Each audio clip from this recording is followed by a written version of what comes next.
আজকে বানিয়ে নিব থোড়ের ঘন্ট।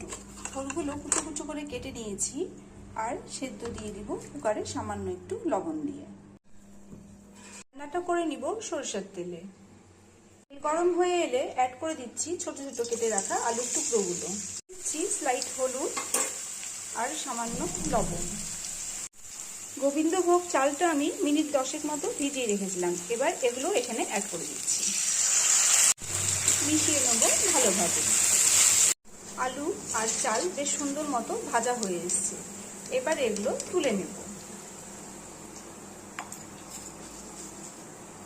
কয়েকটা চীনাবাদামগুলো ভাজা হয়ে এসেছে। এবার এগুলো তুলে নিচ্ছি। ফোড়নে যাচ্ছে গোটা জিরে, শুকনো লঙ্কা আর তেজপাতা।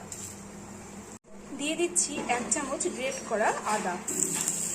এবারে যাচ্ছে বেসিক মশলাগুলো। এখানে রয়েছে কাশ্মীরি লঙ্কা গুঁড়ো, লবণ, হলুদ আর জিরে গুঁড়ো।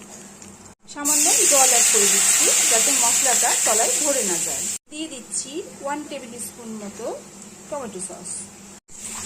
মশলা থেকে কাঁচা গন্ধ চলে যাওয়ার পরে অ্যাড করে দিচ্ছি ভাপিয়ে নেওয়া থোড়। মিশিয়ে নেব ভালোভাবে। ভেজে রাখা গোবিন্দভোগ চাল, বাদাম আর আলুটাও অ্যাড করে দিচ্ছি। মিনিট 2-3 নাড়াচাড়া করার পরে অ্যাড করে দিচ্ছি জল। ঘন্টটা নামানোর আগ দিয়ে অ্যাড করে দিব 1 টিস্পুন ঘি, 1/2 টিস্পুন চিনি, স্লাইট গুঁড়ো গরম মশলা। ভালোভাবে মিশিয়ে নেব। এবারে ধনেপাতা ছড়িয়ে এবারে নামিয়ে নিব ঘন্টটা। আমার এই থোড় ঘন্ট গরম ভাতে প্রথম পাতে দেবার জন্য একদম রেডি।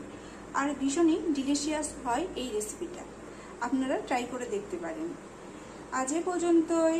বাই সবাইকে। সুস্থ থাকবেন, ভালো থাকবেন। দেখা হবে আর একটা